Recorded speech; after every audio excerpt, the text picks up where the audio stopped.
தமிழ் நெஞ்சங்களுக்கு வணக்கம். உலக நண்பர்கள் தினம். அனைத்து நண்பர்களுக்கும் இனிய வாழ்த்துக்கள். முதலில் கடவுளிடமிருந்து தொடங்குவோம். கடவுளுக்கும் கூட ஒரு நட்பு தேவைப்படுகிறது. சுந்தரருக்கும் சிவபெருமானுக்கும் உள்ள நட்பு. சிவன் தோழனாக சுந்தரரை ஏற்றுக்கொண்டதால் தம்பிரான் தோழன் என அழைக்கப்பட்டார். அவர் சிவனிடம் நேரடியாக சென்று தனது குறைகளை கூற சிவன் தீர்த்து வைப்பார். 63 நாயன்மார்களில் இவரும் ஒருவர். இவர் சிவபெருமான் மீது பாடிய பாடல்கள் பண் சுமந்த பாடல்கள் என அழைக்கப்படுகின்றன. சுந்தரருக்கு திருமணம் நடந்தபோது ஓலையை காட்டி அடிமை என கூறி அவரை அழைத்து சென்று தடுத்தார் கொள்ள இவர் பித்தா பிறை சூடி என பாட இறைவனை நண்பனாக்கி கொண்டார். கைலாயத்தில் சுந்தரர் விரும்பிய பெண்கள் பூமியில் பறவையார் மற்றும் சங்கிலி நாச்சியாராக பிறக்க ஈசனே அவர்கள் திருமணத்திற்கு துணை நிற்கிறார். சுந்தரரும் சேரமான் பெருமாள் நாயனாருடன் வெள்ளை யானையின் மீதேறி கைலாயம் செல்கிறார்கள். சிவபெருமான் கொடுத்த 12,000 பொன்னை விருத்தாச்சலத்தில் உள்ள ஆற்றில் போட்டு திருவாரூர் குளத்தில் எடுத்தார். சுந்தரர் வாழ்வை நோக்கினால் அவரை போல ஆனந்தமாக வாழ்ந்த நாயன்மார் இல்லை.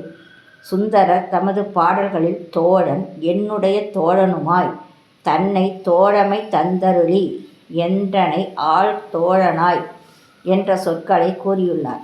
திருப்புகழூரில் செங்கற்களை தங்கமாக மாற்றியது. திருமுதுகுன்றில் பெற்ற செல்வத்தை திருவாரூரில் உள்ள குளத்தில் எடுத்தது. இன்னும் பல செயல்கள். இறுதியில் வெள்ளையானை மூலம் அவருடைய உடலுடனேயே சொர்க்கத்திற்கு அழைத்துச் சென்றது. வருணன் வணங்கியது. திருமாலும் பிரம்மனும் சிவனின் தோழனாக வரவேற்றதும் தேவர்கள் சுந்தரரை யாரென்று கேட்க நம் தன் ஊரன் திருநாவலூரன் என்று கூற சுந்தரரின் வாழ்க்கையில் சகமார்க்கம் எனும் தோழமை நெறிமுறையாக பயன்படுத்தப்பட்டது. அர்ஜுனன் மற்றும் கிருஷ்ணர் உறவினராக இருந்தாலும் அவர்களுக்குள் அதையும் தாண்டி வலிமையான நட்பு இருந்தது.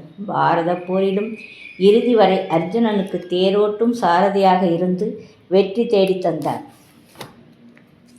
குசேலன் நட்பு. ஸ்ரீமத் பாகவதத்தை எழுதிய வியாச மகரிஷி தன் மகன் சுகதேவருக்கு அதை கூற கங்கை கரையில் பரிசித்து மன்னனுக்கு கூறினார் சுகதேவர். தான் கேட்ட நல்ல செய்திகளை பிறர்க்கு கூறுதல் சிறப்பு. குருகுலத்தில் கல்வி கற்றபோது கண்ணனுக்கும் குசேலருக்கும் நட்பு ஏற்படுகிறது. காலங்கள் ஓட இருவரின் வாழ்க்கையிலும் மிகப்பெரிய மாற்றங்கள். கண்ணன் இப்போது துவாரகையில் மன்னன். இப்போது குசேலருக்கும் சுசிலை என்ற பெண்ணிற்கும் திருமணம். பல பிள்ளைகள் பிறக்க குடும்பம் பெரிதாக வருவாய் இல்லாமல் மிகவும் வறுமை. சுதாமன் என்ற அவர் இயற்பெயர் மறைந்து பழைய ஆடையை உடுத்துபவர் என்ற பெயரில் குசேலர் என அழைக்க அதுவே நிலைத்துவிட்டது. குடும்ப நிலை நாளுக்கு நாள் மோசமாக உங்கள் நண்பர் இப்போது துவாரகைக்கு மன்னர். அவரிடம் சென்று ஏதாவது உதவி பெற்று வாருங்கள். அவரும் சம்மதித்தார். வறுமை நீங்கும் என்பதை விட தனது ஆருயிர் நண்பனை நேரில் காணும் ஆவலை அவர் சம்மதித்ததற்கு காரணம். வெறுங்கையுடன் எப்படி நண்பனை பார்ப்பது? கொஞ்சம் அவள். அதை ஒரு பழைய துணியில் மூட்டையாக கட்டி எடுத்து செல்கிறார். போகின்ற வழியில் அந்நகரின் செல்வ செழிப்பு மற்றும் தேவலோகம் போன்று காட்சியளிக்கிறது துவாரகை.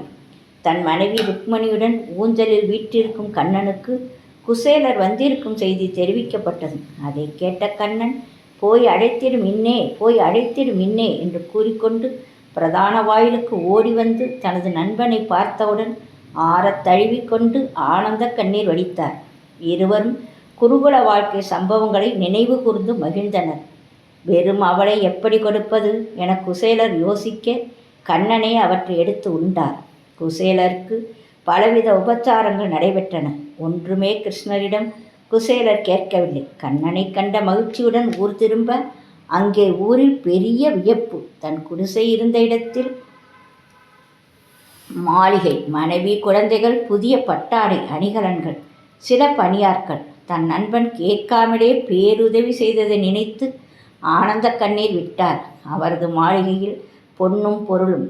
ஆனால் செல்வ பற்றற்று கண்ணனின் நினைவில் குசேலர் தூய நட்பிற்கு இலக்கணம். இதை கேட்டால் படித்தால் கண்ணனின் அருள் பூரணமாக கிடைக்கும் என்பது பெரியோர் வாக்கு. படம் உனக்காக நான். இமை தொட்ட மணிவிழி இரண்டிற்கும் நடுவினில் தூரம் அதிகமில்லை. ஆண் நட்பு. கவிஞர் பாடல் வரிகள். இதோ இதோ என் நெஞ்சிலே பெண் நட்பு. பஞ்சு அருணாச்சலம் பாடல் வரிகள். வட்டத்துக்குள் சதுரம்.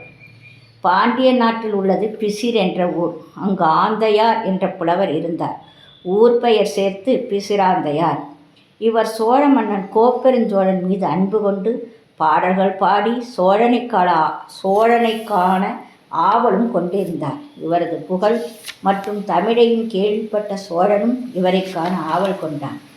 இருவரும் ஒருவரை ஒருவர் காணாமலே மிகுந்த அன்பு கொண்டு இருந்தனர். சோழனின் தலைநகர் உறையூர். சோழனின் 2 புதல்வர்களும் சோழ ஆட்சி கட்டில் ஏறுவதற்காக தந்தையுடன் போரிடத் துணிந்தனர். இதை அறிந்த சோழன் ஆட்சியை விட்டு வடக்கிருந்து உயிர்விடத் துணிந்தான். அப்போது தன் மந்திரி மற்றையோரிடம், பிசிராந்தையார் வருவார், அவரும் என்னுடன் வடக்கு இருப்பார், அவருக்கும் ஒரு இடம் அமையுங்கள். சோழனின் இறுதி நேரம். ஆந்தையார் ஓடி வந்தார். நண்பனை கண்டார். அவனுடன் தானும் இன்னுயிர் நீத்தார். இக்காட்சியை கண்ட பொத்தியார் என்ற புலவர் ஒரு பாடலில் கூறுகிறார்: இசை மரபு ஆக நட்பு கந்தாக இனியதோர் காலை ஈங்கு வருதல். வருவன் என்ற கோனது பெருமையும் அது பழுதின்றி வந்தவன் அறிவும் வியத்தொரும் வியப்பிறந்தன்றே.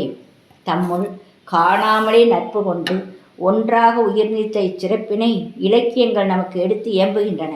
காலம் கடந்தும் பேசப்படும் நட்பு. மற்றொருவர் பொத்தியார் என்ற புலவர். அரசன் வடக்கிருப்பான், அவனுடன் பலர் வடக்கிருந்து உயிர்விடல் பண்டைய மரபு. சோழனுடன் பலர் வடக்கிருந்து உயிர்விட பொத்தியார் மனைவி தாய்மை அடைந்து உள்ளதால் குழந்தை பிறந்த பின் வருக என்று கூறிவிட அவர் செல்ல உறையூரை கண்டு பெருஞ்சோறு படைத்தொட்டி பல ஆண்டுகள் பாதுகாத்த பெரிய களிற்றை இழந்த வருத்தத்தினையுடைய பாகன் அந்த யானை இருந்த கூடத்தில் உள்ள கம்பம் வரிதே நிற்க பார்த்து கலங்கின தன்மை போல சிறந்த தேர்வன் கிள்ளியை இழந்த பெரிய புகழினையுடைய பழைய உறையூரின் மன்றத்தை பார்த்து யான் கலங்குகிறேன் என்று கூறி கண்ணீர் உகுத்தார். பிறகு இவரும் சொன்ன சொல் மாறாது, மகன் பிறந்த பிறகு என் நட்பை மறவாத நீ நான் வடக்கிருக்கும் இடத்தை காட்டு எனக் கூறி ஓரிடத்தில் வடக்கிருந்து உயிர் விட்டார். சோழனுக்கு எவ்வளவு உயரிய நட்பு! ஆந்தையார் சோழ நாட்டிலிருந்து வந்து உயிர் விட்டார். அரசன் இறந்த பிறகும் பொத்தியார் பிறகு வந்து உயிர் விட்டார். அரசன்தான் இறந்து விட்டானே என்று பொத்தியார் நட்பு மாறவில்லை. அடுத்து துரியோதனன் கர்ணன் நட்பு அனைவரும் அறிந்ததே. தேரோட்டி மகன் என்று அனைவராலும் கூறப்பட்டு மனம் நொந்த ஒரு மாவீரனை அங்க நாட்டு அரசனாக்கிய துரியோதனிடம் இறுதி வரை நட்புடன் இருந்தான் கர்ணன். தன் தம்பிகள் பாண்டவர்கள் என்று தெரிந்தும் கூட. சிலப்பதிகாரத்தில் பெண்கள் நட்பு. பாசாண்ட சாத்தன் என்னும் தெய்வம் மாலதியின் துயரம் தீர்க்க குழந்தையாக வந்தது. பின்பு வளர்ந்து தேவந்தி என்ற பெண்ணை மணந்து 8 ஆண்டுகள் வாழ்ந்த பின் பாசண்ட சாத்தான் கோயிலுக்கு வருமாறு சொல்லி அவளை பிரிந்து சென்றான். அதனால் வருந்திய தேவந்தி புனித நீராடி வருவேன் என்று சொன்னாள். பிரிந்த கணவனை திரும்ப சேர்க்குமாறு வேண்டினான். தேவந்தி குணக்குன்றாக விளங்கிய கண்ணகி தன்னைப் போலவே கணவனை பிரிந்து வருந்துகிறாள் என்று அறிந்தாள். இருவருக்கும் எந்த தொடர்பும் இல்லை. ஆனாலும் இவள் மற்றவர் துயரத்தை தன் துயரமாக நினைத்தாள். கண்ணகி மாளிகையை அடைந்தாள். மங்களப் பொருள்கள், அருகம்புல், சிறிய பூக்கள், நெல்மணி ஆகியவற்றை தூவி நின் கணவனோடு இனிது கூடி மகிழ்க என்று வாழ்த்தினாள். உடனே கண்ணகி அவளை தோழியாக ஏற்றுக்கொள்கிறாள். தோழியே, நீ உரைத்ததை நான் பெறுவதற்கு வாய்ப்பு இல்லை. நான் ஒரு கனவு கண்டேன். நானும் என் கணவரும் பெரிய நகரம் ஒன்றை அடைகிறோம். அங்கிருக்கும் மக்களோ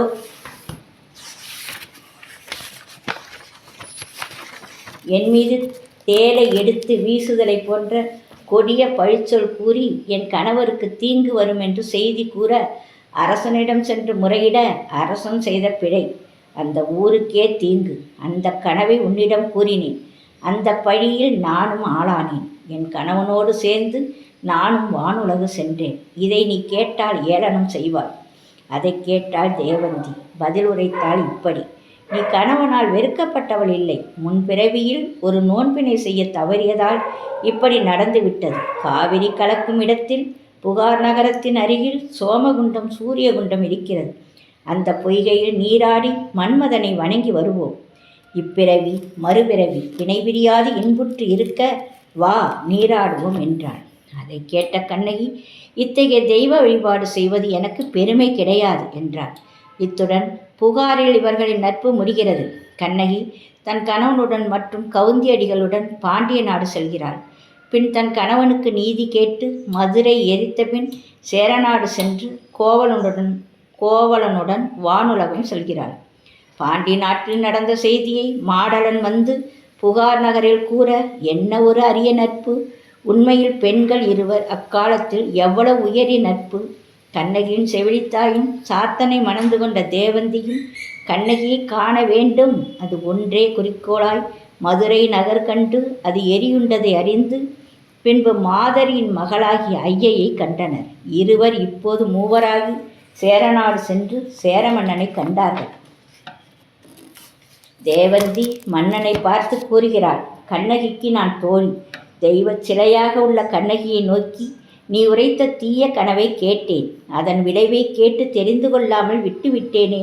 பிறகு பூம்புகார் நகரில் நடந்தது, மதுரையில் கண்ணகி சென்ற பிறகு நடந்தது, மாதரி இறந்தது, அவள் மகள் ஐயையை கூட்டி கொண்டு வந்தது கூறல். வானில் கண்ணகி தெய்வ வடிவத்தில் அருளியது. இவர்கள் இருவரின் அன்பை உணர்ந்த சேரன் பத்தினி கடவுளுக்கு நித்திய வழிபாடு செய்ய தேவந்தியிடம் கூறினான். இவ்வாறு நட்பில் இருவரும் சிறந்து விளங்கினார்கள். அடுத்து மாதவிக்கு கிடைத்த நட்பு வசந்த மாலை. மாதவி எழுதிய கடிதத்தை கோவலனிடம் கொடுக்க அவன் மறுத்து விடுகிறான். கடிதம் கோவலனால் ஏற்கப்படாத நிலையில் வாடிய முகத்துடன் வசந்த மாலை மாதவியிடம் திரும்பச் சென்று நடந்ததை தெரிவித்தார். கோவலன் கண்ணகி கவுந்தியடிகள் மதுரையை நோக்கி செல்லும்போது அருகில் இருந்த பொய்கையில் தண்ணீர் குடிக்கப் போனான். அக்கானகத்தில் உள்ள தேவதை கூட மாதவியின் தோழி வசந்தமாலை வடிவத்தில் வந்து பேச வசந்தமாலை வருவதற்கு வாய்ப்பில்லை, இவள் வனதேவதை என்று உணர்ந்தான். வனதேவதை கூட வசந்தமாலை வடிவத்தில் வந்தது. அதுபோல் மணிமேகலைக்கு கிடைத்த அரிய நட்பு சுதமதி. இதுபோல் மணிமேகலை சிலப்பதிகாரம் 2லும் பெண்கள் நட்பு உயர்ந்து காணப்படுகிறது.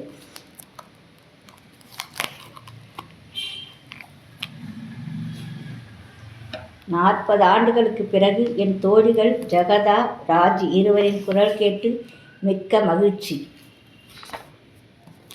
வணக்கம், நன்றி.